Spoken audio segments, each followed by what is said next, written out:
Hello, everybody, and welcome to Geek Addicts, the pop culture podcast, where we learn about the history of versions of ourselves that technically aren't canon anymore. I am Bill, and this is Matt. How you doing, Matt? Uh, another week down the hole. Fucking, Yeah, getting by. it was a pretty, as far as this year's gone, this was a pretty tame week. I'm not gonna lie. Yeah, it was just fucking slow and boring. You know how it goes. The weather being kind of all over the place really didn't help. Yeah, next week isn't going to be any better, at least in this neck of the woods. No, no, it's looking like it's gonna be very up and It's gonna down. be warm, just wet. Yeah, April, May, April, whatever month it is. I don't know. It's May. I should It's know May. that. Tomorrow's Goku Day. That is true. Although technically, if we're talking about Japan, is already in Goku Day, so Fair. good for them. Although they're probably sleeping. I should know it's the month of May because it's the Indy 500 month. It's like the one day of racing that I like. It's like the one day in like racing where I literally am just like, I'm going to be watching racing all day. Do not bother me. Hmm. Times. But yeah, I just did a lot of reading this week. I just noticed this isn't 3DO. I didn't even realize. Yeah, I just looked up. I'm like, wait a minute. Anyways, did I? What did I? I don't know what I did this week, to be honest, and that's probably concerning. Fair enough. I finished that Flash comic, which I like the follow up. The follow up just made more sense to me than the rebirth story, because the compact, it had the rebirth storyline and then like the little rogues thing that happens right afterwards. Yep. With there was the rogues and the renegades from the future. Yep. Which is basically just rogues 2.0, but they're good guys. It was the beginning of that arc was supposed to be the setup for what was eventually going to become Flashpoint. The problem was it teased Flashpoint at the end of it, so I assumed that was the next thing. There was another mini arc called Road to Flashpoint right before it, but yeah, it was that arc was to set up Flashpoint, but when it started setting it up, it wasn't supposed to be a reboot. It was supposed to just be the storyline. Yeah. Yeah. Although I gotta wonder, like, is the assumption here, because Flashpoint happens like right after Rebirth and the whole Rogues thing, is the assumption supposed to be that Flashpoint and like the whole time travel, time wimey shit is the cause of why he got out of the Speed Force? Because the ripple effect? No, he got out of the Speed Force because of shenanigans that happened during Final Crisis. Oh, okay. I didn't know if it was like maybe like the timey-wimey, like the bowl of spaghetti fucking affected him and got him out or something. No, they didn't think that far ahead. To anyone who's wondering what I'm saying when I refer to the bowl of spaghetti, watch the Flash movie or just listen to our episode about it. Yeah. Or just read the actual Flashpoint comic, because it is honestly it's actually a really good story. It's a shame do they explain the timeline as using a bowl of spaghetti as a metaphor? No, that was the movie. No, Flashpoint actually makes sense, unlike that movie. Even though it ends with the New 52, which I'm not a fan of, but it's here nor there. Well, just because they decided last minute to make it the cause of a reboot doesn't mean that the story's bad. No, it just ends on kind of a whatever note. It ends with it literally ends with Barry's entire family basically getting erased from existence. Just pointing that out. Oh, also, like, it's funny that I just happened to read the Flash Rebirth storyline when I did, because I just in the Flash series, his son came back from the future, and it's Bart. I'm like, wait a minute, you're supposed to be his grandson. This is bullshit. Yeah. Barry's entire family is a fucking mess because he went to the future at some point with Iris. They had kids. Then he died. And then Iris gets sent back to the past. I don't know. Whatever. He wasn't Um, supposed to come back. They just brought him back to bring him back, and they haven't known what to do with him since. but anyway, I like the comic, and for nothing else, and I really like the art. The art was really good. Francis Manipul's art is gorgeous. It was kind of incredible. I did find it weird though, because the rebirth art and the like rogue storyline afterwards, it felt like Barry's face changed between the two. Like It the did style changed. because the rebirth was drawn by Ethan Van Sciver. Not a great person, but that's besides the point. And the everything after was drawn by partially by most of like the really beautiful watercolor looking stuff that was Francis Manipul. There was a few like in between chapters that were issues that were drawn by Scott Klons. Who's got a much more scratchy like kind of style that looks good, but it is very different. Gotcha. I did think it was interesting that like after watching like so many seasons of the Flash show, him being like, "No, I don't kill. I don't kill. It's no, I won't kill. It's no, I won't do it." And then like what the first Flash comic I read, he's like, if the situation calls for it, I'll kill a motherfucker. That's literally part of Barry's character. Is like one of the whole reason, like one of the last things that happened before Crisis on Infinite Earths was he kills the Reverse Flash because the Reverse Flash kills Iris. Like he's in a trial like for murder. Like he's in a straight up murder trial right before that gets brought up at the rebirth thing. Yeah, it's crazy. I honestly, the only superhero that really has the no kill rule is Batman. Like all the other ones had their moments, like especially Wonder Woman. There was a period there in the mid 2000s where she was killing people left and right. So Batman just, no matter the situation, just he's never done it. Nope. Or at least never done it on purpose. In comics, yes. Well, other than the really early comics, because in the early comics he had a gun for some reason. In the early Batman was weird. You'd think of all people, Batman would be the one where like, look, if it happens, it happens, because like he's the only one running around out there without powers. So he gotta have to make do with what he's got. If he has to use lethal force, he has to use lethal force. It just is what it is. Yeah, but no, Batman's weird. Fair. But yeah, speaking of Batman, I also read Batwoman Elegy. Again, another case of absolutely gorgeous art. Yeah. And the paneling in that book was really out there, and I was really digging it. They're doing a lot of interesting things with the paneling. Actually, like consistently throughout. And I don't know if it circles back around later or whatever, but it seems like she kills Alice like really fast. And I don't know 100% if she's actually dead because we didn't see a body because she got dropped out of a plane. But yeah, it's also comics. So just because they say the person's dead, we didn't see a body. We don't really know if she actually is. But I was just going to say, like, it seems like a huge waste if she is actually dead, because it's just like, oh, yes, I am your Joker. I'm also your twin sister. Oh, no, I died. Yeah. It's like, oh, that was fast. Feels like there could have been more of an arc there. I'm not even sure what version, if that character even still exists in continuity now. So it's one of those things where you're like, I don't know. Well, supposedly she has the twin, so. Oh yeah, that was drawn by I guess J.H. Williams III. The contrast with the design of Batwoman was really interesting to me.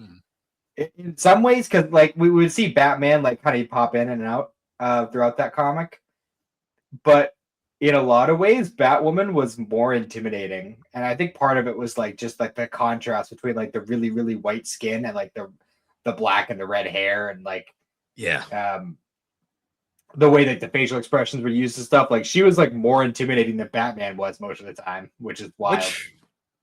Which Batman was it? What do you mean? Oh, right. Yeah, you wouldn't know this. So this takes place after. So there was an event called Final Crisis. Yeah. A lot of shit happened in Final Crisis. The two biggest events were Barry came back and Batman died at the end of it. Died in Mhm. quotation marks. Um, so after that, the Batman titles got split between a bunch of different characters. Like Batwoman took over Detective Comics for a while, Mhm. but the big thing was Dick actually became Batman for a good while. Hmm. So I'm wondering if the Batman in Elegy is Dick or if it's Bruce, because Bruce did eventually come back, and there was two Batmans running around for a while. When did Final Crisis happen? Oh nine. This comic came out in '09, so I don't know if this is before or after. I believe it was after. Then I'm not sure because they didn't actually. They didn't. We didn't spend a whole lot of time with Batman. It was just kind of like it kept cutting between because they were both doing separate missions that were like kind of related. So we'd see like what they were doing about the mission, but we never like saw Batman like doing anything without his mask or anything like that. It was just kind of like, oh, he's fighting this person and she's fighting this person. Um, so they didn't give us enough with Batman for me to know. I assumed it was Bruce, but I don't know. It probably was Bruce. This might have either been right before Final Crisis or after. It fits that time period. I always wonder that because there is a lot of moments during that time period where like Batman shows up and he's like wicked out of character, and they're like, oh yeah, it's Dick. It's not Bruce. Mhm. But that was good. And then I also read Supergirl, Woman of Tomorrow. Good book. And I actually really liked that. Like this one little like maybe 200-page comic made me like Supergirl more than the entirety of the series. That's fair because they're very different interpretations. Yeah, this is a way better character. I like this version of Supergirl. Like I would actually like seek out like continuations of this Well, story. it's a good thing because that's what the movie's going to be based off of. This storyline. Yeah, Okay, cool. All right, I'm like in for that. I'm like Jam- about that. the actress that is playing Supergirl actually read this comic, I guess, during production. So Well, if she liked it half as much as I liked it, then she'll probably bring it. But yeah, no, I really like this too, especially because like the setup for it was great because I love that the whole thing is narrated. Like the story is told by somebody, like it's like some random alien chick from another planet. hmm, And like Supergirl comes into the scene, like the chick is like looking for the guy who killed her dad. And she's just like in a bar trying to hire some like ruffian to fucking help her on her quest. And the dude's like trying to walk off with like the reward without actually doing anything. And she's like, no, no, no. And then like Supergirl just happens to be in the corner with like a beer or whatever. And she's just like, look, I only came here because it's my 21st birthday and this planet has a red sun, so I wanted to get drunk. Literally, that's why she's there. And then like she gets injured, her dog gets shot, and like whatever, and she's like, yeah, so let's go kill that guy. It's great. And I love how that one ends too. Like I hope the movie follows the storyline to a T because it is so good. I love this story. it'll probably be a little modified just to fit in continuity with the Superman film, but It makes sense. then But they're like, gonna insert Lobo somehow. and they also like, like, and like when it actually got into like her backstory in like this version of Supergirl's backstory, and it is like way more fucking intense than Yeah, it's just great. I'm knowing that that's what the movie's going to be based on. I'm really excited, especially with how that ended. With it being like, oh, she's an old lady now, like the alien, and yeah. Supergirl comes back, and she's like, all right, we're gonna let him out of the Phantom Zone. He's been in there for like 200 years, and he comes out of the Phantom Zone. He's like, oh God, I'm so sorry for everything I've done. I've realized the error of my ways. I was such a piece of shit, and I'll serve you. I'll do everything I can to fucking make it up because I feel so bad about everything. And then the old lady bashes his head in with a cane. Yep. It's like that's fucking great. I love it. I love it. It was It's a fucking fantastic. it's a really good read. It is. Tom King is one of the most hit or miss writers in all of DC Comics. Like he has written some phenomenal works, but he's also written some of the worst comics DC's coming out. So it's really funny, but this is one of his better like hits for sure. Yeah, this is probably one of my favorites out of all the compacts I've read. 100%. No, it's a really good story. The movie, I'm psyched for the movie. I mean, Yeah. I loved James Gunn's Superman as it was, but like this movie, I'm like I really hope this does well, so we get more like risks. Oh, and I also learned that Mike Flanagan did write the script for the Clayface movie, and he's actually the reason why it's happening at all, because James Gunn liked the script so much. But Yeah. because of scheduling issues, he's not going to be directing it. Somebody else is directing it. Yeah, I'm still so confused by that movie because it's technically in the Matt Reeves Batman verse, but it's a DC studio. That's debatable. From what I heard, it's going to be part of the Gunverse, and it's not necessarily a continuation off of the. Well, it started as the Reeves continuation, and then now it's maybe this. They need to just fucking get it over with and just be like that Pattinson Batman is in this universe. Just make it a thing at this point. Yeah. Because Pattinson probably just would be easier. Pattinson has said that he wants to like do like a collab with David Cornersweat, so we can have the two of them. That'd be a good. That could be interesting. Honestly, I hope they do that. No, I have hope. I have hope, at least, that this is going to be a winner universe. We don't need anything like crazy like MCU, but like just have a good shared universe. Like, it doesn't need to be anything fucking crazy. Like, oh, let's build up to this crazy fucking endgame shit. Like, no, it can just be its own thing. We got the occasional Justice League movie. It's fine. We got a good Superman movie. That's all I care about. That's like literally all I wanted. Also, I didn't realize this until like literally the final, because I finished the Supergirl series this week. Like, it's done. And I didn't realize until the final episode, when she happened to show up at the end, that the chick who plays Supergirl's adopted mom is the Supergirl from the 80s movie. Yeah. And I only realized that because she said, like, she came on the scene with like a gun and she's like shooting up the bad guy or whatever. And she's like, it's almost like I was a Kryptonian in my other life.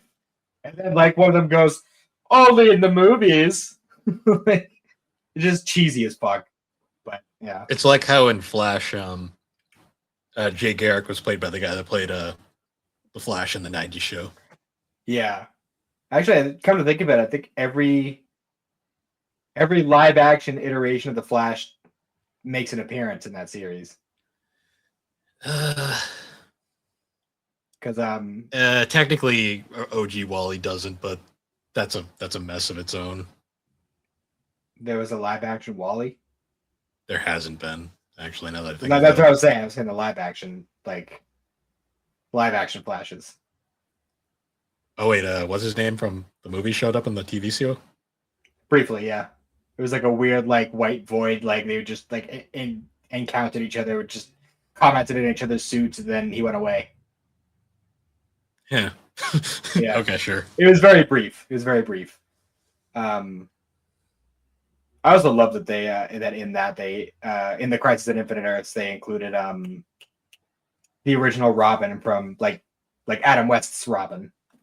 Oh, Burt Ward, yeah. Yeah, he made an appearance. That was fun. So yeah, I'm on the second to last wave right now of the CW shows. I only have 3 shows right now, and nice. 2 of them will be wrapping up in the current wave. So, depending on how it goes, I might be done with it by the next time we record. Wow. Oh yeah, then you can start Superman Lois. I'm probably gonna hold off on that a little bit. Give it a little space from the share universe. I might watch Black Clover first, and then I'll circle back around to Superman and Lois. Nice. But yeah, no, because Legends and Batwoman for their final seasons only have 13 episodes. I think Flash is a little bit longer in this one. And then Flash has one more season, and that one is 13 episodes. So yeah, it should go quick. Nice. But aside from that, I after I finished the Supergirl comic, I started reading Dungeon Crawler Carl. And I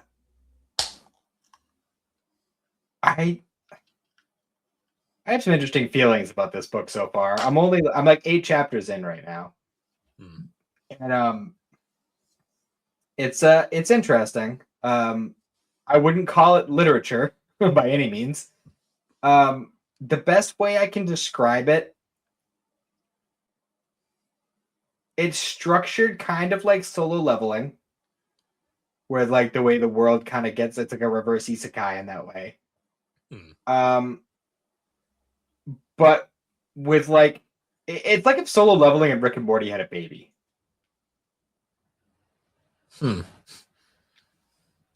That's like the best way I can describe it. It's bizarre. Don't know how I feel about that. I mean, it's entertaining, but yeah, I'm kind of with you. I don't think it's bad, but I wouldn't call it high art by any means. Not by any stretch of the imagination. Yeah. I mean, he's still in like the tutorial area right now. I'm still pretty early on. I mean, the fact that he's fucking written 8 of these books in the past 6 years should tell you like he's not, he's doing his thing and he's having fun doing it, but it's, it is what it is. Yeah. But I am enjoying it. It's intrigued me enough to continue reading it, so. Nice. And Seth MacFarlane's making a series for it, so that should be interesting. And they are releasing, they are doing a graphic novel as well, the first volume of which comes out later this month. Interesting. Yeah, it's going to be a busy couple of months for like releases and stuff coming up. I know there's like a whole bunch of shit pretty soon. For comics or? Comics, manga, like I have a list of stuff that I gotta look out for. I'm like, oh geez, this is gonna be a busy couple of next few months. Oh, that reminds me, I had to even though it really wasn't a good week for it, I had to bite the bullet and order the first Milestone Compendium. Because I've been following it on Amazon, just like, looking for sales and shit, like, because it's been, it's one of the more expensive ones out of all of them. Like, all of them have been on sale consistently except for the first one. Yeah. So I've been keeping an eye out for sales and shit, and like they had like there was like one in stock, and it was actually at retail for once because it's usually like $20 more. And I was like, oh, when I get paid, maybe I'll just grab it, use some reward points or whatever on it, so I pay a little bit less. And then I checked later that day, and that one copy was sold, and instead of saying out of stock, it said out of print. Yeah, it's never a good sign. So I was like, fuck, I guess I have to order it now. Because if I don't, then by the time I'm ready, it's going to be like 3 times the price if I'm lucky. So yeah, I had to just bite the bullet and order it. Yeah, that's the unfortunate part about comic collecting, especially omnibuses. Yeah, especially, niche stuff like Milestone. Oh, not even just like niche, like there are so many like DC like Superman omnibuses that are just like out of print now and super expensive. Well, that's the thing is that I would get like the individual like trades if they had them, but there are no trades for any of these. And the single issues you can find are like fucking the price of omnibuses.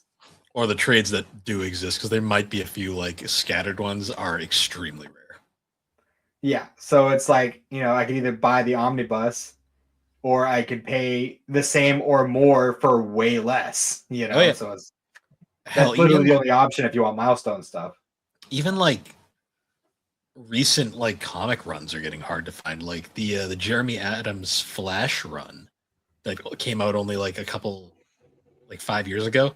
That's already like almost impossible to find. I did also. I pre-ordered the Static Batman Beyond crossover, so that doesn't come out until August, but I pre-ordered it. Nice, because I gotta give those sales to Static so they know. That's why I'm not buying used copies, because I need them to know that I want more. Yeah. Yep, I know that feeling. as much as I'd like to, take the discounted price. That might be. I just realized it might be dangerous now. Now that you're into comics, if like next time you're up, we go to the comic store I go to all the time. It might be dangerous, Be. Oh, it would depend. especially because all the trades there are 20% off. Oh, really? Yeah, you can spend a lot of money there real fast if you're not careful. Yeah. Well, because they're really cool there because they don't do market price. They sell it what the actual price on the trade is. So like what its original price was. They don't go by like what the trade like. So say you find a trade that's super rare that they happen to have, they will sell it for what it says on the book, not by what eBay says, which is really nice. The problem is sometimes you'll find a book that's like worthless online, but they still want the 20 for it, which I get. They have to be consistent across all of them. Yeah. But it's nice. Yeah, that is interesting.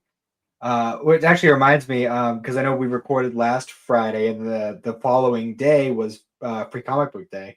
Mm-hmm. So we ended up going to Newbury Comics. I saw Cindy posted something.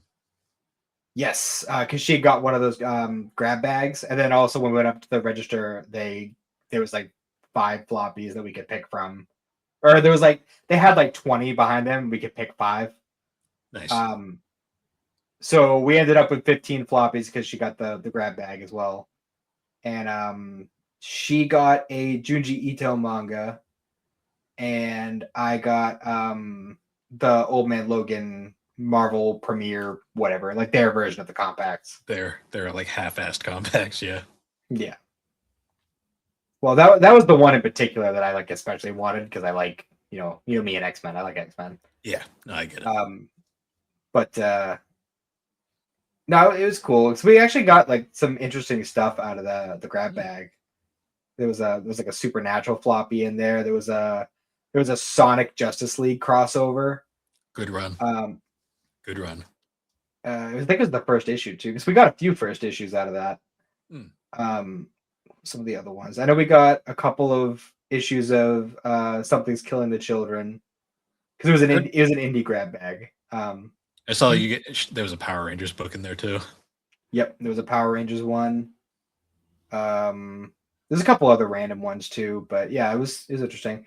Although when I was like actually looking through what Newbury Comics had, because I was trying to find I was looking for specific things for the most part, and I was like, you really can't walk in here looking for specific things because Newbury Comics is just terrible with comics nowadays. Yeah, you have to get it the day it comes out, or else it's going to be like lost by the time. Yeah, they have they pretty much have jack shit unless you want like Batman or Spider-Man. Why would you want Spider-Man though? Spider-Man's been asked for years. Yeah, I kid. I kid for the well. I don't kid on my opinion. I just know people buy that stuff. So, but yeah, unless you're going specifically for floppies, you're not going to get much if you're looking for trades or omnibuses. Yeah, they have a decent selection of trades, but like you're not going to find omnibuses. Those are hard to find in comic stores in general. You got to like order those now. Maybe if I went to Newbury Street, there'd be a better selection. But the local one I have here isn't great with comics. Yeah, well, they have way more selection for manga than comics nowadays. Yeah, because manga sells way better. Yeah. Well, that's because manga's been doing the compact thing for a long time. It's like what they're doing in compact comics now is what manga's been doing since the beginning. Yeah, but manga also still has the benefit of the starting point is here. Yeah. But no, it's been cool. Cindy's read a few of those so far, a few of the floppies that we got, and nice. I haven't read any of the new ones that I just got yet.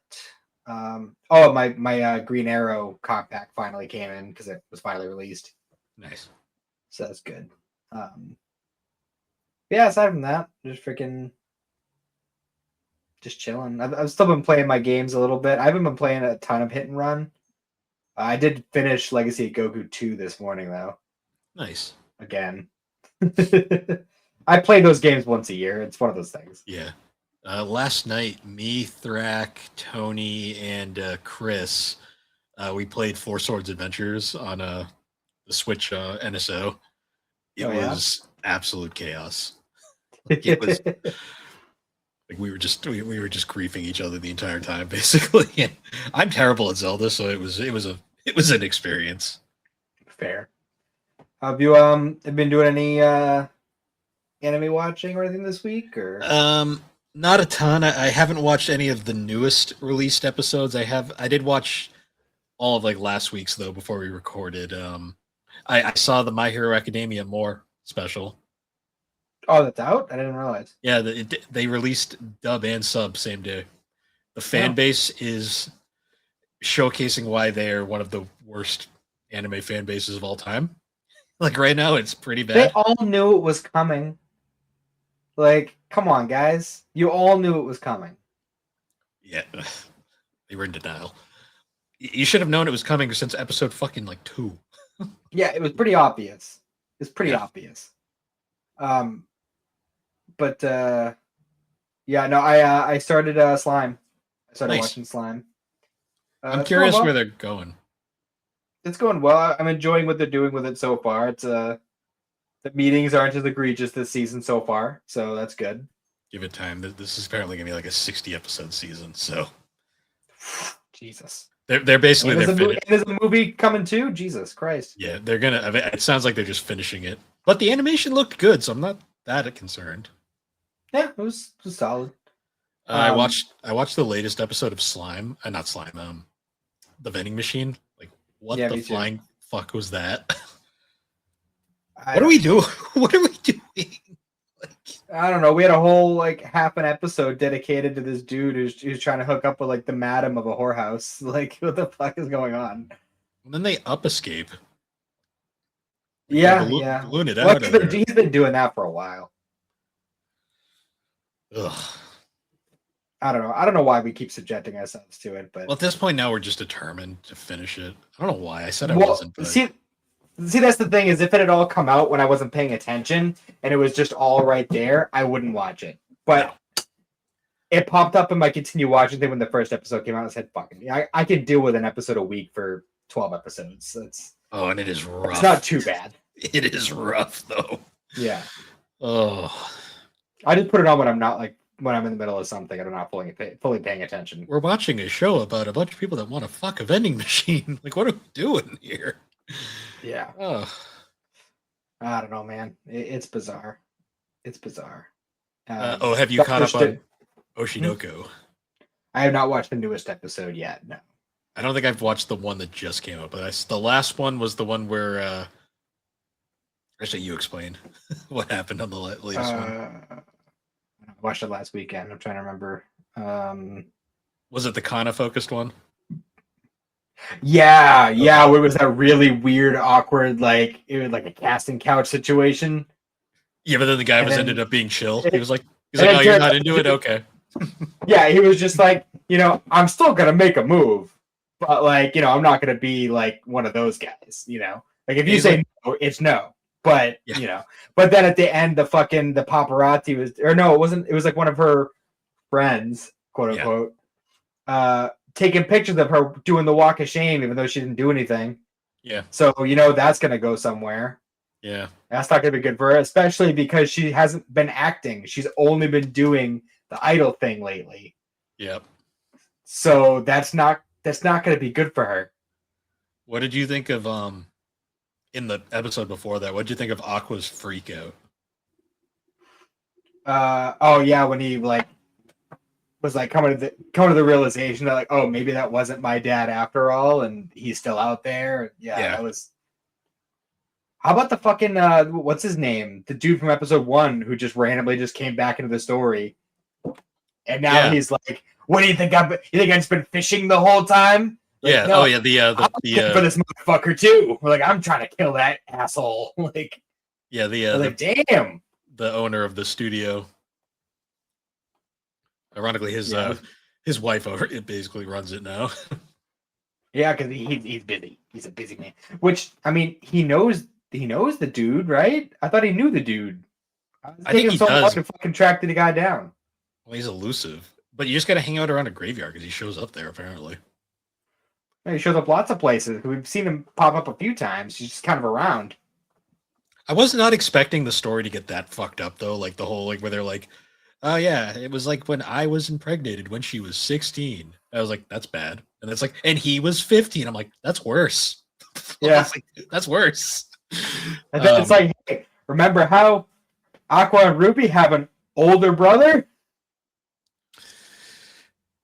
That's way worse. What is this? Like, this show is so fucking fascinating because it's like the whole time I'm like, this is fucked. And then I'm like, but why am I so fucking compelled?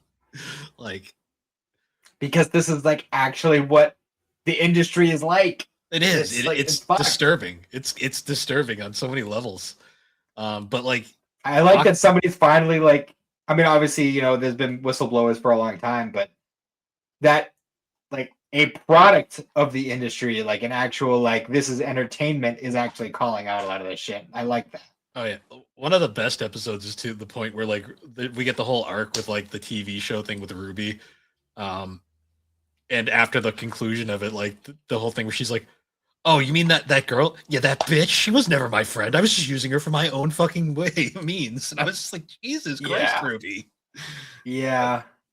She went down a dark path real fast. She got unhinged. Like, I was like, I thought Aqua was the unstable one. Well, that's the thing. The Aqua was on that path like from the beginning. Like he was always kind of like that straight laced, like what, and she was always like so pure and innocent. And then all of a sudden she's like, "No, I'm actually way darker than anybody else, and I will fuck over anyone who gets in my ways." Jesus Christ, dude! What the fuck happened? I don't like the fact that it's really pushing this whole Aqua Kana thing on us. I'm not a fan of that. Yeah, just because I don't see where what the appeal is or where it even came from, but it's just one of those, you know, classic like we knew each other as children kind of things. But Akane is just better. She's just better. She is. And I'm pretty sure the next episode they're gonna break up because it was kind of implying that there. Even though like she found out about all this shit going on, and she's like, I guess I'll just have to be secretly find his dad and kill him without him knowing. It's like, no, you need to keep her. Like she's the best. She is great. I love her line early, like where she's like, "I love you forever, unless you cheat on me, and then I'll fucking murder you." And I'm just like, I fucking love her. She's great. No, oh man, show's great. It's just insane to me because this show takes place in the same universe as Kaguya-sama, and the whole time I'm like, Jesus Christ. Like, yeah, is she gonna end up popping up? Like, is she gonna make an appearance in the show, or what's happening there? I don't think that cameo chapter is gonna get. So Kaguya appears in a bonus chapter in the manga. Oh, it's a bonus chapter. It wasn't an actual official one. I don't even think it's getting printed in the English mangas. I got it because I bought the art book, and he put it in the art book as a bonus. But basically, Kaguya's only cameo is Ruby is talking about a photo shoot she had, and she mentions how she really liked the photographer, and like goes on and on, basically saying how it was a great experience. And then it basically ends with her going, "What was that photographer's name again?" And then because the whole time from the back you can tell it's Kaguya the whole time. But then it cuts to the final image, and it's a picture of Kaguya holding a camera. And if you look closely, the signature for the photo says Kaguya Shirogane, implying they got married. Very nice. So it's like it takes place in the same universe. Apparently, Ruby's friends in high school, like there's the pink girl, and then there's like the green-haired looking girl. Yeah. Apparently, the green-haired one is also related to a character from Kaguya-sama. Huh. Interesting. There's like subtle little things. I think like Bikamachi is mentioned in Kaguya-sama a few times. I never noticed. Yeah, it's a thing that it's it's not till like way later in the manga. Oh, and so you wouldn't have noticed it in the show. Makes sense. But although sideswiping a little bit, like talking about bonus chapters, with that Dragon Ball Super remake coming up, I wonder if they're going to incorporate any of those bonus chapters. Like, are we going to get like the little like like Goten and Trunks fighting Cell Juniors on 17's Island. Like that'd be I kind of don't cool. know. That'd be a fun filler episode. I'd be into that. I'm just hoping that the remake they just base it off of the manga just to be different. I'd like to hope that they would just to have that other version, and then like they get based off the manga and also find a way to make it tie into both Daima and the end of Z in a way that flows. So we could have just a definitive version. So we could just say, no, we watch this show, this show, this show, this show, and then this show. Like just easy, you know? Like it's a little jumbled right now. I just want manga Goku Black because it was just so much more interesting in the manga. I also want them to tie it in with Daima because I want him to be going Super Saiyan 4 throughout the Super storylines. Like that would be really fun. Like I want to see Super Saiyan 4 Goku fight Goku Black. That'd be fun. I'd like that. Yeah, something tells me that's wishful thinking, but yeah. I mean, what's the point in doing it if you're not going to fucking incorporate some of the other stuff? Like I don't know. Fan service. I don't know. If it's about fan service, then Super Saiyan 4 should be there. We both know it. Yeah, we'll see. Speaking of Dragon Ball, though, maybe we should probably get into our topic because we're like 40 minutes in. You know, we started going on about comics and Oshino Manga Go, and and anime it happens. Yeah, It happens. Geek Addicts, you know, if we do this. Because we're addicted to the geek. Everyone enjoyed us suffering through Madam Web, so we have to have our fun while we can. Yeah. It blows me away. Is that outperforming Inuyasha yet? Because I have a suspicion that it's going to. Not yet, but it's getting close. Fuck. Why that one? Like, why that one? Of all of them. The one that we literally disliked. Like, there wasn't even like any of like the other bad movies where we're like, there's moments. Like, no, that was like, no. No, it's just even Flash had moments. That movie, yeah. Oh. I can at least tolerate watching that one twice. I couldn't sit through Madam Web a second time. I just couldn't do it. My first attempt, I fell asleep. So my second attempt was the one I made it through. Yeah.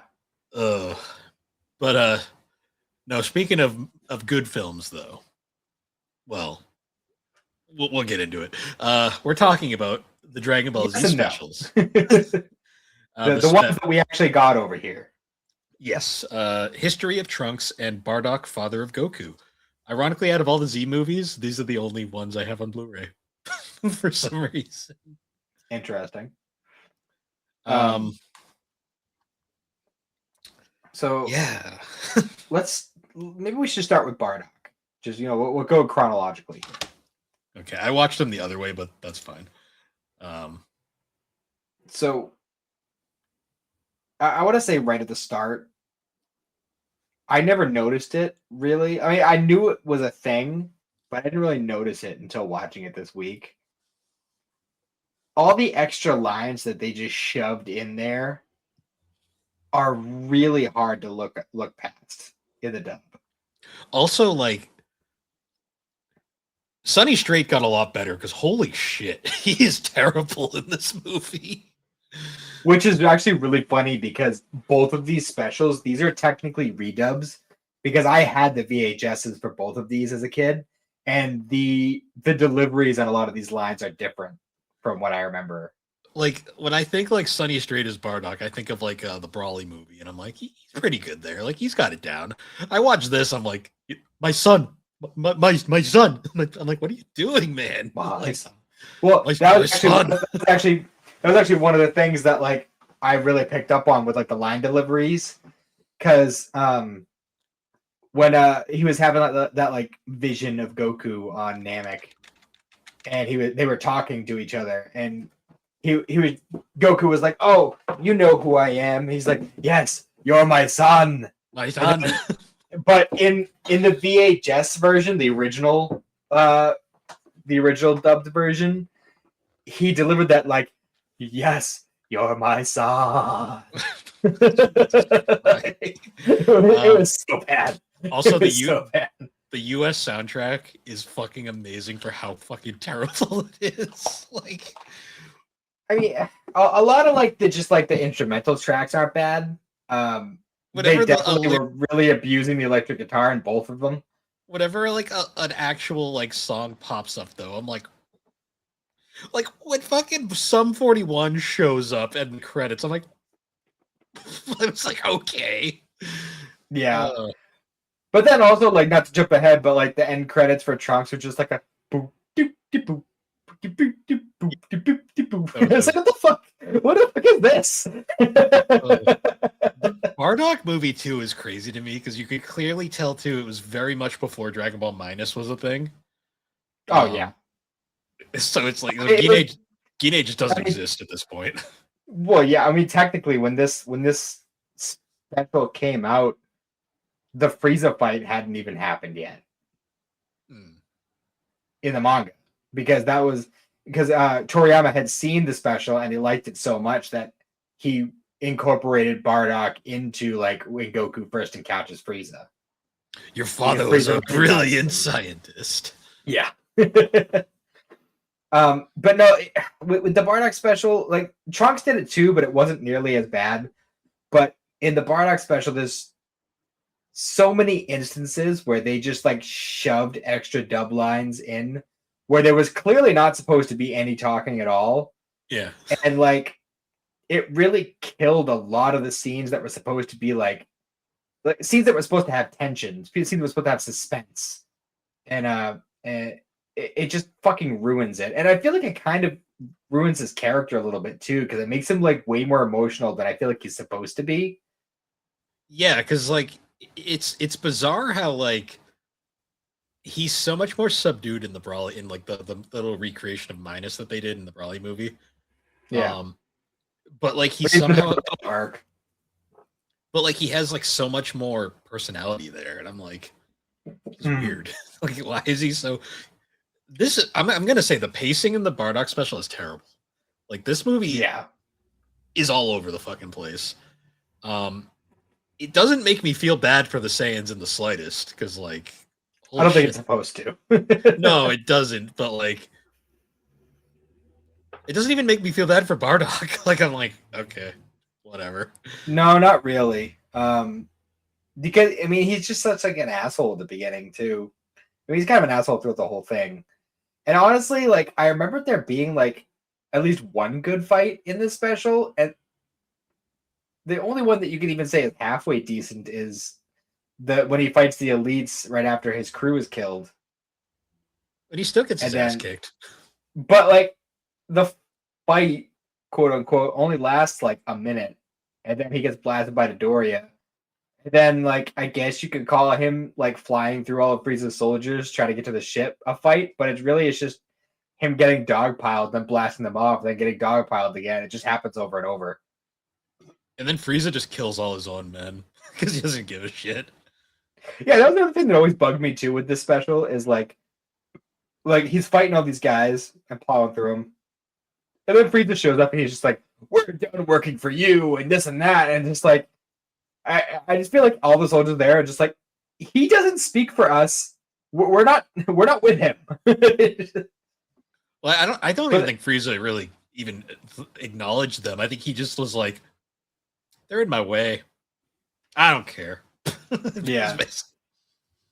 Like, man. I don't even think he thought they were betraying him. I just thought it was just straight up Frieza being like, I got more. Yeah. But it's just like, I just couldn't get past the whole fuck. It was just, this was still very much in the time when like they thought that kids in America were just too fucking stupid and it had like no attention at all. So they had to have music and dialogue in every possible scene. Yeah.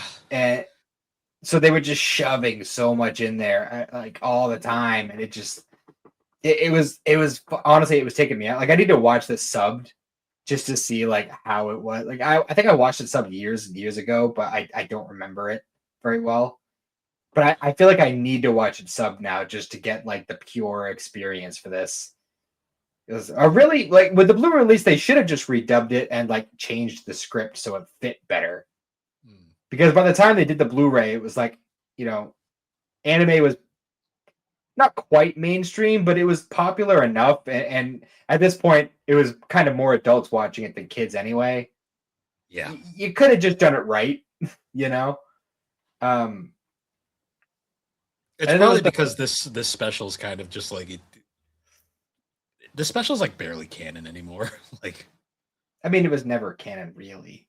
Um, true. maybe you could say it was anime canon if you want to use the fucking Boruto logic, but um, which I've always hated that concept. Just like, no, it's canon to this, not that. Just, well, no, it's either canon or it's not. But either way, um, I don't know. It's just I loved this special growing up, especially because they played it on TV so much. It's like, how long is it? Because it didn't. It's It's around only it's the same length as like the average Z movie. it's 48 minutes, but it did not feel that long. It was pretty quick, all things considered. Yeah, it was because I mean we had like the little like fight on the psychic planet. Hmm. Um, and then he recovered. His team went out. They all got murdered. He went out, murdered the elite guys. Then he got fucked up. They went back to Vegeta, yelled at some people in a bar, and then died. Yeah. Oh yeah, because like even when he comes back, like the Saiyans just don't give a shit. They're like, yeah, whatever, Bardock. That was one thing that like kind of bugged me a little bit. Like I get that the Saiyans aren't supposed to be like good people, but like he busts into the bar and he's like a well known like yeah he's a lower class, but he's well known for like being a badass and like actually being really strong. But like he busts in and he's like he's all fucked up, he's bloody and shit. Like and he's just like oh Frieza's coming. Oh all my friends are dead. Everything sucks. We're all gonna die. And they're all like, huh, idiot, you lost. Yeah, and then And he's like, the and like the entire bar is just like busting guts laughing at him. And it's yeah. just like, even if he's wrong about the Frieza thing, like all his friends just died. Like you're all just fucking laughing at him. And then he's the only one that goes up to space, and then like, yeah, I know it's good. They had to change a lot of the shit for the actual canon. It's so funny when you look at fan content too, from like when this was the only like real Bardock thing there was, because like fans had some interesting interpretations. It was the only, yeah, Well, because until Dragon Ball Minus. people were convinced for years that Fasha was Goku's mom, Yeah. because I don't know where they got that from. only female Saiyan. That's the only option, really. I'm just well, I mean, if the context here was his son was born yesterday, well, she was on the planet fighting yesterday, so obviously it's not her. Fan, fandom communities are not the brightest. I'm just saying. They choose to Also, overlook things for the convenience of their ship. his one friend that died in his arms. What was up with that dude's neck? The dude's neck was like the size of my thigh. So like the poster for this movie, like the one of like all their headshots from the side, they all look odd. Like they are some odd looking characters. And I do want to just call out one thing. So there was the scene when he was running up the stairs after he had the whole bar scene. He's running up the stairs and he's like leaned over, he's out of breath and shit, and like all of a sudden he's on Namek, he's having that vision, and he's talking to Goku, and it gives him the strength to push on and everything. That exact scene pretty much happens in the third Lord of the Rings movie. And I'm not saying that Bardock inspired that scene. But it'd be really funny. Not saying it either. I'm not saying it either. It'd be really funny if it did. Because this special came out way before that movie did. Just saying. No random thing to like call back to. Because almost the exact same thing happens in that movie with Frodo. Like he's like walking up like a set of stairs or whatever, and he falls down. He has a vision of this elf in an elf forest, and she gives him the strength to move on. It's like literally the exact same thing happens. Oh yeah, I have to bring up the Funimation dub soundtrack. We mentioned it earlier, but the song choices for this movie are something. So There's only like a couple actual songs in it, though, right? It's mostly like five. golf shit. There's 5 like real songs. There I didn't was realize. I only noticed super. a couple of them. So the 2 I noticed right away were "Superstar" by Saliva, um, "It Makes No Difference" by Sum 41. There's an Incubus song, "Nowhere Fast," "American Hi-Fi," "A Bigger Move," and "The Good Times Are Over." I remember that song just because of that lyric, but like Caviar, I don't know that band, but that song I knew. These songs are random for this movie. If you think the songs for this movie are random, the next one are even more so in some cases. Yeah. But no, I mean, I still think this is one of the better special / movies of Z. But the way the dub handled it is just kind of bad. Like, if they redubbed it now with a proper script that didn't just shove lines in where they didn't belong, I think it would be a lot better. Yeah, it's just harder to go back to this one now that we like know like the actual Bardock story and not this. Yeah, I feel like at this point, I mean, maybe every now and then, like, I'll go and watch the sub for this. But at this point, if I want to watch the dub Bardock story, I'll just watch the beginning of Broly. Is his like crew even like canon? Like, do they actually exist? I mean, they were. I don't think they were designed by Toriyama or anything, but I mean, he had a crew, I think. Well, because he still has his bloody headband in minus and everything. So I assume that they existed, but yeah, but he didn't. In the Broly movie, was he wearing the headband when he was on his way back to the planet? I don't remember, to be honest. Or did he have it in the? I'm trying to think. Did he have it in the Granola flashback? I don't think so. I don't remember. I'll have to look into that. Also, how did that headband survive the explosion? Especially since he was hit dead on with that death ball. Like, he was in the center of that bitch. There shouldn't be nothing left. But it floated past dramatically as the pop is going down. Also, I love that, like, as he's getting the visions of Goku, like, growing up on Earth, he's like, why am I seeing this? And all this other stuff. And then he sees his kid, he sees Goku meditating. He's like, what's wrong with him? Yeah. I just love that. This was... I forgot a lot of things about this movie because it had been pretty much a decade since the last time I watched it. And yeah, I don't think I missed anything really. I think when I get the opportunity, I am gonna watch this movie again subbed, and then I will report back whenever I do that, and I will let you know if it's any better. It'll definitely be better, but I'll let you know like how much better, and like, because obviously there's going to be a lot of things that are different. Like, for instance, like the whole Goku being like, "It's not too late to change, father." That's all dumb shit. Like, that's just him. That's just them trying to make him Superman. That's what they did back then. Yeah. I doubt that's going to be what the lines actually were. But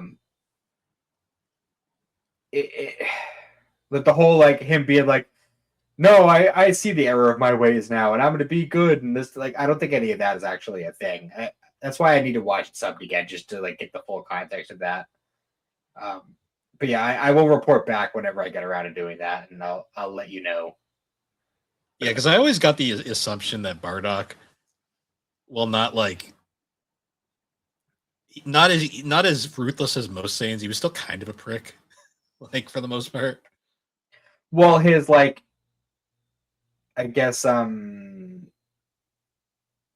like his, like, changed version for, like, minus, and then more so even for some of the super stuff with Broly movie, and then with the Granola arc, like, we can actually get more of him as a character. And clearly, I mean, he's not faultless. I mean, he's still killed a lot of people. He's still a Saiyan. He still killed a lot of people, but he has compassion to a degree. So But yeah, because he's like one of the rare Saiyans that actually like likes his wife. Yeah, and his wife actually is like different. Like she is actually like not just like ruthless Saiyan But yeah, Gine is kind of her own thing, to be honest. with her Mickey Mouse gloves. Yeah, she needs him to work in the meat factory. Yes, the meatery.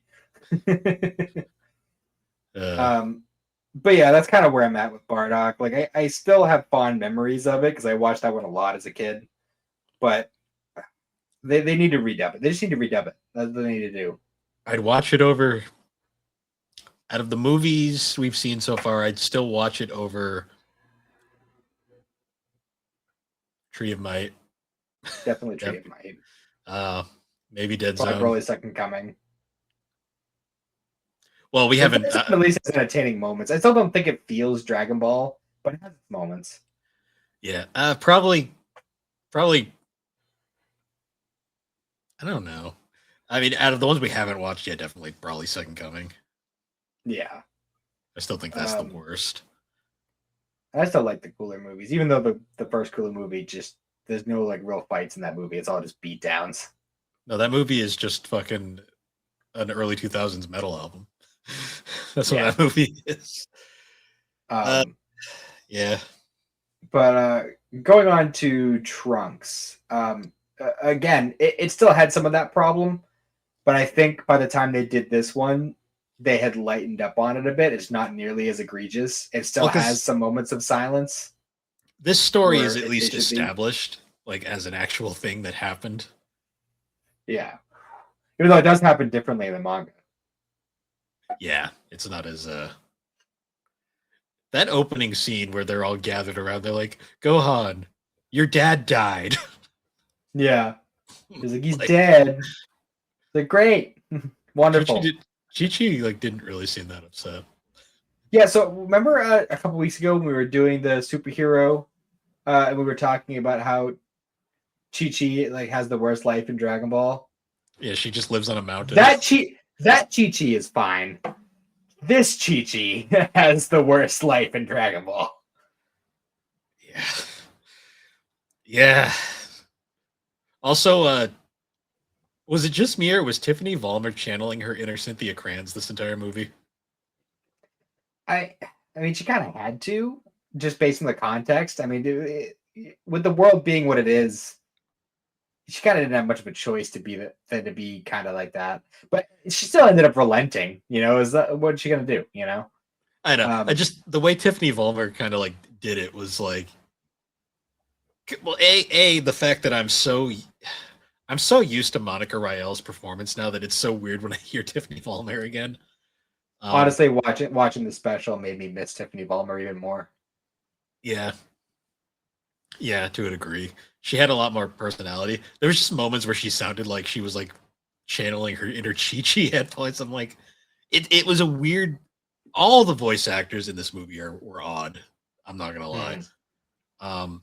Especially Damon Clark as Gohan. That just that threw me off. Clark as Gohan. That threw me off when I heard it. I was like, because at first I was like, Kyle Hubert sounds weird, and I'm like, that's not him.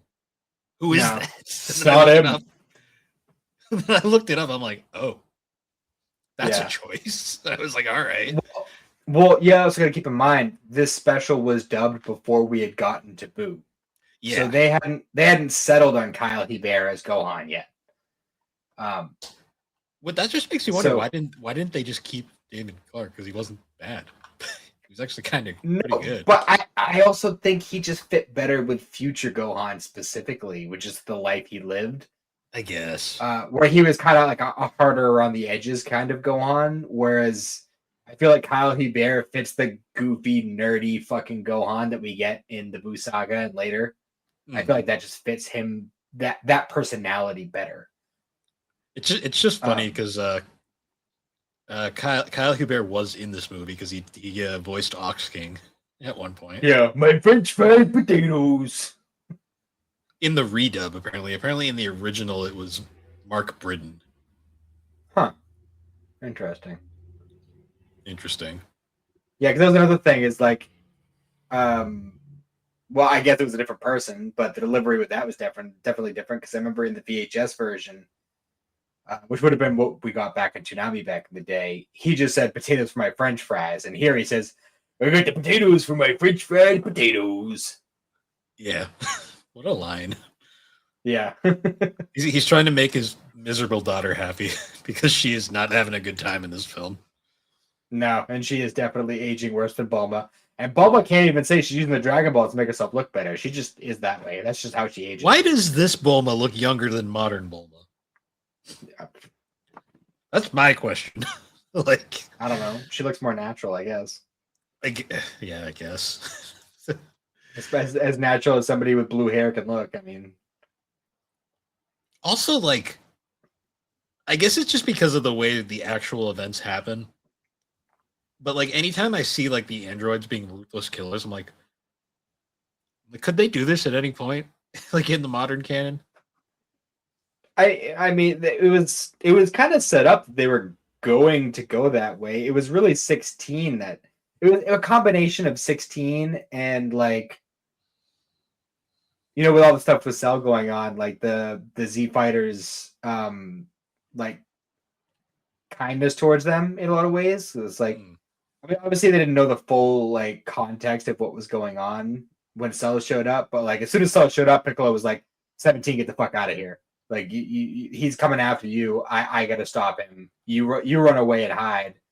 And then Krillin with the whole smashing the remote thing, and then 16 just had a different effect on them in this timeline. So Yeah, I think in a lot of ways that's kind of like the biggest reason it's that just they had that change of heart. It's just so weird, like seeing them as like these ruthless killers, because I much prefer them in the anime as their just the goofy like trolls that they were at the start. I also, I think a part of it too is so fast after awakening, having that like the hunter becomes the hunted kind of situation, having the world turn on them like that, like going from we are the strongest motherfuckers around and we can do what we want to there's this fucking crazy bug monster trying to eat us. And he could easily do so if he wanted, like if he got a hold of us, like that kind of changes the way you think about things.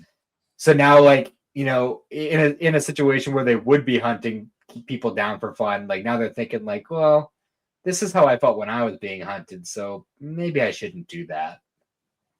Yeah.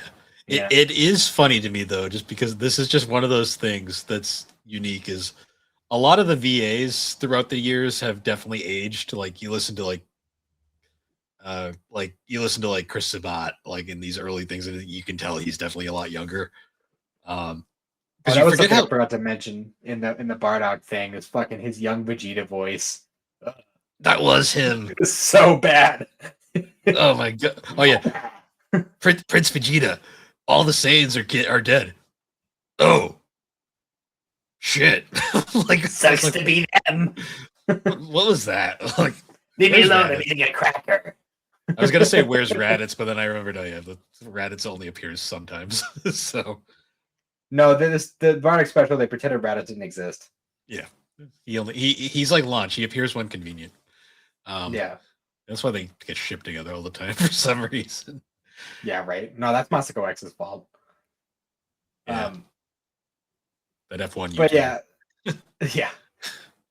That's so weird. But anyways, yeah. So Trunks. Oh yeah, I was gonna say though, like all the VAs like definitely sound like a lot early funny. Even like they're even for the 2008 redub, they still sound like early funny. The one thing I will say, Chuck Huber, Meredith McCoy, they sound the same no matter what era like they're doing. They just have those like eternal voices. Well, Chuck Huber does two voices. Like he does Pilaf and 17 or Hiei. Basically, those are his like two voices. Yeah. And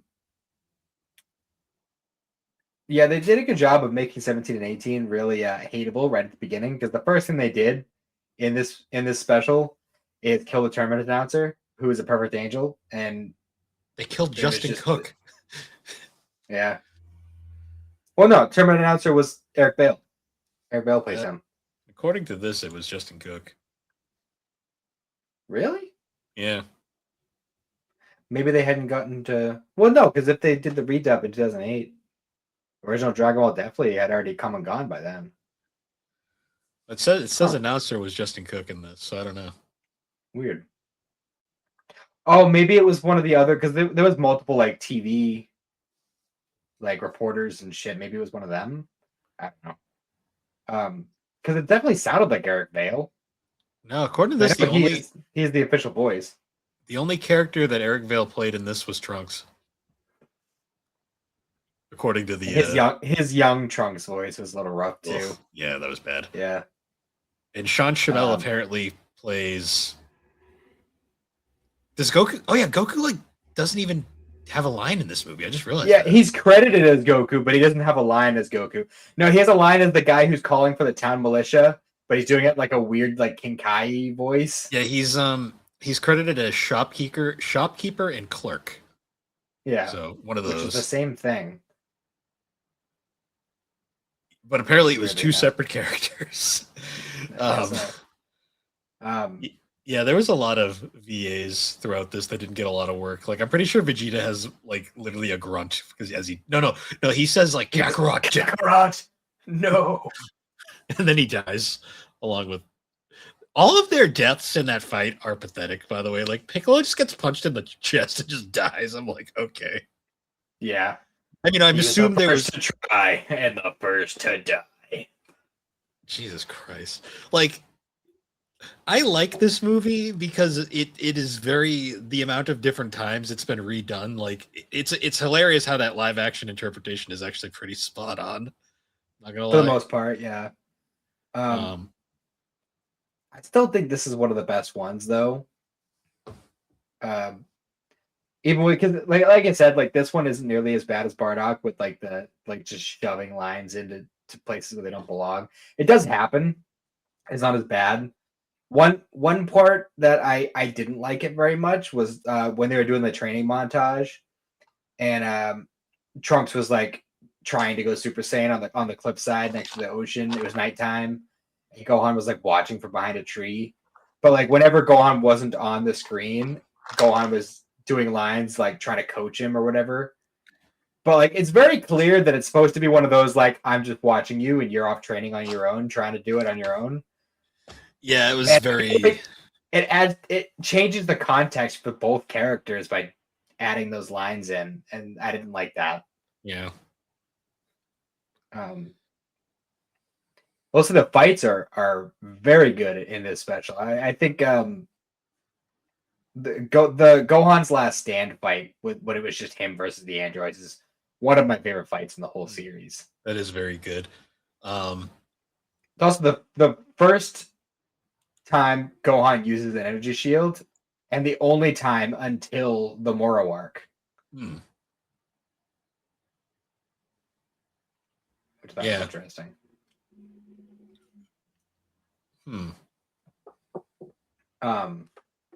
Also for the soundtrack in this one, we should talk about how the random hip hop just getting thrown in there.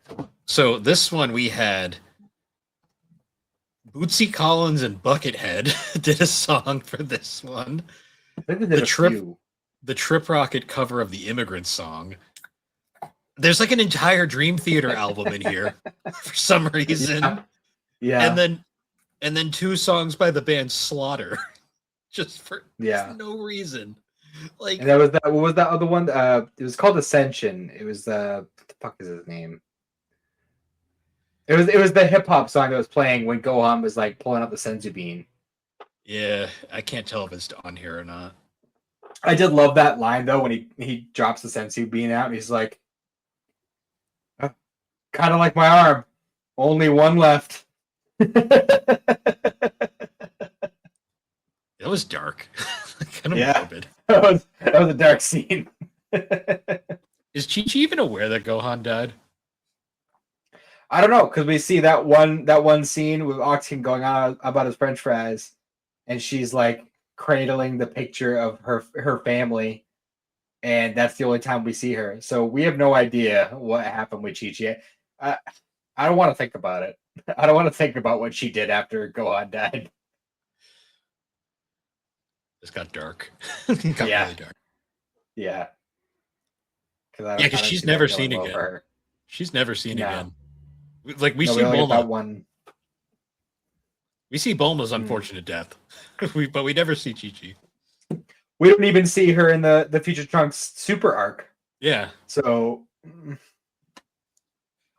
I upsetting. want to think about it. Also, they had that one scene with Master Roshi and all his animal friends. Yeah.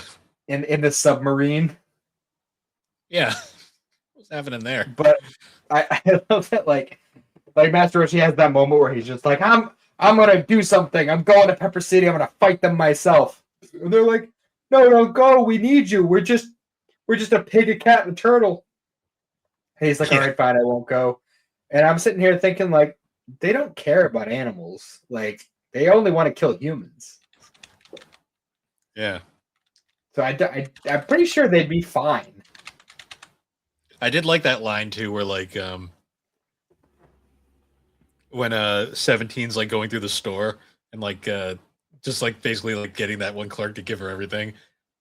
And then as they're leaving, like 17's like, "Did you get something you like?" And she's like, "Yeah." The clerk said it. I looked good, and then he just fucking kills him. And she's like, Yeah. "No, I said I wouldn't kill him." You made me a liar. Yeah, it's just such a dark line. Yeah. Like 17 is just like a giant child throughout this whole thing too. Which is so weird He's because like driving the car into people and shit. That's what baffles me because he's like not like that in like the actual timeline. He's just kind of whatever. Well, again, he was humbled. That's the Yeah. biggest. That's the biggest thing right there is they were humbled, Yeah, and that never happened in this timeline. true. Yeah, because I think in like the live action we watched, like he's such a dick in that movie. Yeah, he's just like we're gonna make them run, and then we're gonna get them. Just like, yeah.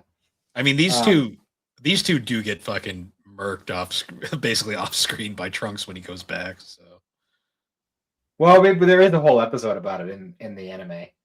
right, there was. Forgot about That was the very last episode of the whole Cell game stuff, and then it jumps into the other world tournament mini arc. Right, I forgot about that.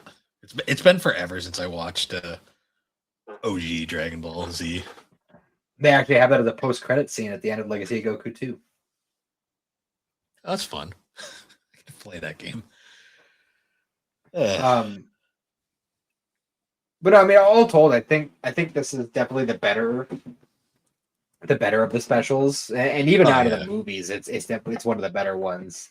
Even with the dub changes they made, and I still think that the Trunks transformation here is still one of the most emotional transformations in all of Dragon Ball. It was one of the first like bits of like television or movie that actually affected me emotionally as a child. Especially like the way that they handled that whole scene with like the rain and he's like half of his face is in the puddle and you got like the red lights flashing and like adding that extra like tone to it. And the song they chose for the dub score just added that extra level to it. I don't know, they did such a good job with that. Yeah, no, it was this one definitely. I'll probably watch. I'll watch History of Trunks before I watch Bardock again. Yeah. You see, the sad thing though is like, even though I definitely think that if it had been done better with the dub, I think Bardock would still be one of the better ones. Yeah, but all told, I think just what we got in the Broly film is just better. Yeah, and you can't say the same about History of Trunks with the scene we got in Super. That one did not hit like the original special did. Yeah, that's true. That's true. But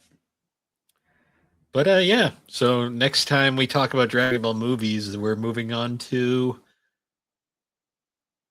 Android 13 and Broly. Oh, so one of the best movies and one of the worst. Great. Um, It's a little harsh, but all right. I don't like Brawly, especially because we have a good Brawly now. So I'm like, it just The first one's all right.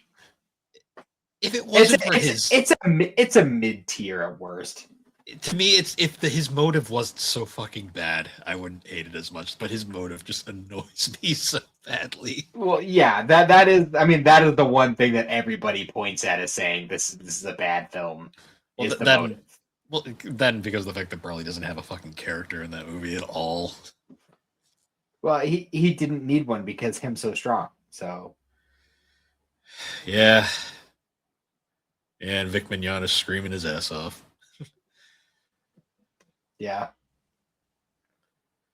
But I guess now we should probably transition over to the final Halo anime time Yes. and wrap up this side story. 1 second. Where's my music? There we go. So Halo anime time. The final segment was The Package, created by Casio Entertainment. And boy, was this one different. Yeah, The Package, otherwise known as the first 15 minutes of Revenge of the Sith. Yeah, kinda. Because I could not think of anything else as this is going. There was even a lightsaber duel. There was. The only thing it didn't have was R4 getting murdered and Obi-Wan going, "Oh dear." Like that was like, oh dear. So this one, rather than traditional animation, they went for CG, and I'm not even sure if this one was even done by an anime studio, to be perfectly honest. I have no idea.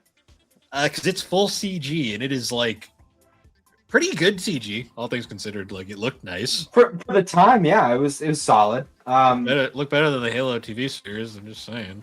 The sad thing, though, is I think some of the animated fight scenes in Red vs. Blue are actually better than this. They probably are, because this was so. The Package is the only story that directly follows Master Chief like the entire way through. I can't tell if it's supposed to be before or after during the series. It was kind of unclear. It has to be before, because by the time Halo 1 starts, he's the only Spartan left. Fair. Yeah, so we get, and also the Arbiter isn't the Arbiter yet in this. Right. So this is like another prequel story. Yeah. I'm assuming before the fall of Reach. Yes. So this one basically follows Master Chief and a bunch of Spartans, and they're going to recover this package, which turns out to be a human scientist. It's the one who turned them into Spartans in the first place. Yeah, that's... It's to my understanding. I don't know the full lore, but I'm pretty sure that she's the one behind it. So yeah, that's like the basic plot. Like basically, it just goes into that, and it's like that's their mission. They got to go and get on the ships, get the package, and get out. It's another very action-heavy one. Yeah, because the rest of this is literally just like it's Star Wars episode, the opening to Revenge of the Sith. It's just straight up action, left and right. Yeah, it's a space battle followed by a bunch of fighting in the ship. Yeah, it's very pretty, looks fun. Literally the least remarkable out of all of these, I'd have to say. I will say this: it handled the first-person stuff better than the series did. Yeah, it did. That's sad. A bunch of them die. Like a bunch of them. 2 of them died. Yeah, that's more than one. Even though earlier in the thing, one of the alien guys like, yes, we got 4 of them, and then at the end they're like, well, we lost 2 Spartans. It's like the math isn't mathing here. How many actually died? There must have been some off screen that died, but maybe, I don't know. It's the highest Spartan kill count, because out of all the other movies, little shorts. We would lose one Spartan at most per short. Yeah. Yeah. I'm not gonna lie. As the final segment, this one was kind of a letdown. A little bit, yeah. I wish it could have been something a little bit more like maybe like a I don't know, like a stealth mission would have been better, honestly. This was just a bunch of action, and it was just kind of like, Which is fine, but like if you're gonna do something like this, you should just This make a full length movie about something like like this one would have made a lot more sense if they played it right after the Origins, the two Origin specials. yeah, agreed. That And would then that would make a lot more sense. Like if it ended with like the string of Odd One Out, Prototype, and the Babysitter, that would have been a way more concise ending. Because like those are all through. Odd One Out's just fun. It's dumb but fun. Prototype and the Babysitter though, those are like the two most like complex ones in this entire thing. Well, I guess in terms of like timeline, I guess it would make sense to end on this one because we had like the whole like we rescued the scientist and it ended with like it's heavily assumed or heavily implied that the elite that fought Master Chief becomes the Arbiter right after this, which leads into the beginning of the Halo games. Yes. But like I don't know, I feel like it would have just been instead of doing this particular story, it would have been better to just have like cover the fall of Reach in some small way, like I feel like that would have been a more like having it end where the first game begins essentially would have made more sense. Yeah. Because it just kind of ends vaguely. Yeah. But he takes his helmet off. We don't see his face, but he does it. Well, yeah. I mean, we can't do like the Halo show and just have him take his helmet off every 3 minutes. Like, yeah. Well, bro's gotta breathe, man. Doesn't he have like a nude scene in the fucking show at one point? Like, yeah, you see his butt a few times. And he's not the only one either. We see a few butts. Yeah. Well, the whole joke is that he takes his helmet off in the series a few times, but you never see his face. You see his butt. No. That show doesn't exist. Tell that to Netflix. That's what it is right now. No, Paramount made it. It's on Netflix though. He's popping up in my suggestions. Great. Oh, that reminds me. When I finished this on Tubi, guess what came up as my recommended next? What? Dragon Ball Evolution. Hell yeah. what a Sure. That makes sense. That's what it loaded up next. I was like, no, we're not doing that. No, thank you. You don't want to watch like screeching on the car over and over? No, that pops up in my reels every now and then. That's enough. No, I only watch that movie if I have somebody with me who hasn't seen it yet. That's what I watch. That's when I watch Dragon Ball Evolution. To share the pain. I still wish we saved that riff track because that riff track was honestly like the best thing from that. Yeah. Yeah, I heard the most recent 3DO, Thrak bitching about it. Come on, Thrak, you know you had fun. Did he? He had fun. At least he had fun hanging out and making fun of it with us. He might have enjoyed the movie, but it was still a fun time. True. I had fun. So yeah, that's Halo Legends. A very interesting thing that exists, I'd say, is the best way to describe it. Yeah, I had a lot of fun with it for sure. But it was a thin line, really, where on one side it was like this didn't need to be a story, and on the other side it would be like for each individual segment, it'd be like, well, on one end it'd be like some of them where I'd be like, this didn't need to be a thing, and on the other end it would be like, this should have been its own thing, you know. I still think the prototype was my favorite. The prototype is really good. It's between the prototype and the babysitter. The babysitter was good too, but the prototype actually like like I really felt for the main guy in that one, Yeah. even though like the prototype and the babysitter are both the two in particular that I think like those could have been like a mini series, each of those. Yeah. But I think I lean a little bit more prototype, just because of Studio Bones and they just do fucking fantastic work. Yeah. And Bones like really the did. emotional scenes just worked better for me in that one. Like the weirdest one for me was probably Homecoming. That one just was dark for no reason. It was dark and not particularly entertaining. It was dark, and then it just kind of made me feel bad after, and I was just like, Yeah. I get that. But yeah, it's it was a fun romp, beginning to end, but probably not my favorite Halo thing. No, it's interesting. I'm glad they made it,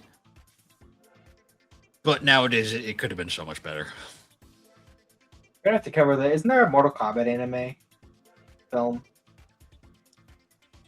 I don't know. There is the Street Fighter anime film though. That's true. We both watched that last year separately though. We did, and we'll have to cover it eventually because I know we've been doing like the live action anime films and stuff, but like we are gonna have to start doing like video game movies and like for live action and animated, honestly, as far as that goes. I don't think there's a Mortal Kombat anime film. There is an animated Mortal Kombat thing, but I don't think it's an anime. I thought I don't know. It just the look of it reminded me of the Halo movie, so I just assumed it was anime. Yeah. But at some point we'll have to. I never actually watched that, so maybe at some point we'll do that. Yeah. Yeah, I guess that'll wrap up Halo anime time. That was a short but sweet one, I'd say. Yeah, for sure. We're running out of music. Running out of music for these. I guess now though, perfect time to say once again, guys, thank you for joining us on Geek Addicts. You can find Geek Addicts on all the major podcasting platforms, particularly Apple Podcasts, Spotify, all the fun stuff. And you can be sure to check us out over on the Superpod Network, superpodnetwork.com. Awesome site with a whole bunch of different videos, blogs, podcasts. Super Game Club, we're playing Earthworm Jim 3D. Yay. So there's that.